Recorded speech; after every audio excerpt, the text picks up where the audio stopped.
both came to the conclusion that there's some naked girl running around somewhere.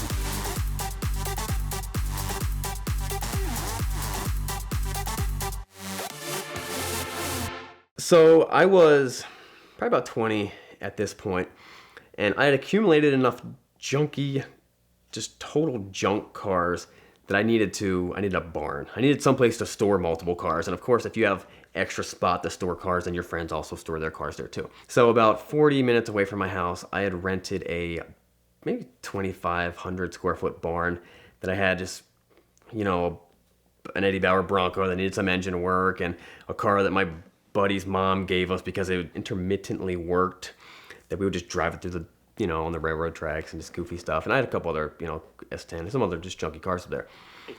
And I would just go up there and work on cars and just kind of waste time.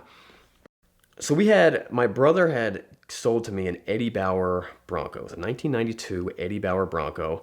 And, you know, it was the two-tone, and the seats were like couches. You know, the back seat had tons of space. I mean, it makes sense why OJ had one. You know what I mean? That was the luxury vehicle at the time. That was the Escalade at the time. And it was a super comfortable thing. One day I was up at the barn cleaning some stuff out or working on a car or something like that. And I want to get something out of the back of the Bronco. And I open the seat, you know, it's one door, I open the door, pull the seat up, and I see there, sitting inside the back seat of the truck, is a very petite set of black panties, purple bra, leopard skin, you know, design mini skirt. And that was it. So, you know, I'm like, that's weird. I know, I'm thinking, and initially I'm thinking, all right, some kids from the local school were looking for a place to fool around, and that's what happened. And they just fooled, and they were fooling around in the back of my truck. It's a great place to fool around. You know, who are we kidding? I told the guy who owned it, I was like, hey, look what I found. And we both somehow, I don't know how we came to this conclusion, we both came to the conclusion that there's some naked girl running around somewhere because these are her clothes. And, you know, so you're saying someone went home naked. Yeah, it was funny. It wasn't until a couple years later when I was thinking about it again, and I realized, you know what? People don't leave their clothes. No one comes home naked.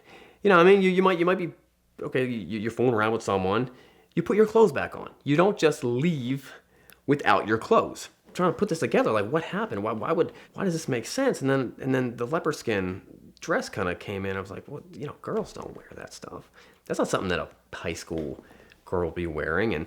And the other clothes were kind of promiscuous. You know what I mean? It kind of hit me at that moment. I was like, did someone kill a prostitute in the back of my truck? Like, why else would there be...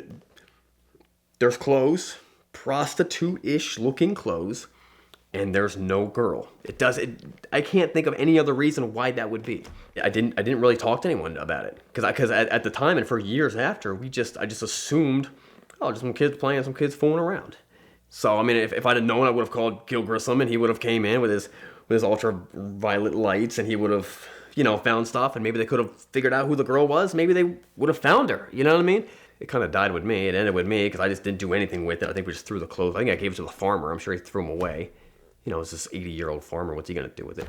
The Bronco ended up getting sold. It had a knock in the motor, and we never fixed it, so we ended up just selling it for, you know, pretty cheap, probably something close to scrap value. I'm still looking for I would like to buy another Bronco. I just like them. They're cool trucks. I don't know why I was so innocent at the time. For years after, I didn't think that stuff happened, but for years after, I just genuinely thought, oh yeah, some kids were fooling around in the Bronco. You know what I mean? It wasn't until like the Bronco was sold, I didn't have access to that property anymore, and it was years later before I came to that conclusion that something bad happened inside that Bronco. And we threw away the evidence. VINwiki wants to thank Auto Tempest for supporting our channel and making it easy for our viewers to find their dream cars. We love Auto Tempest because it allows you to compare the results from Craigslist nationally with all the top listing sites. So visit autotempest.com today and find your next dream car.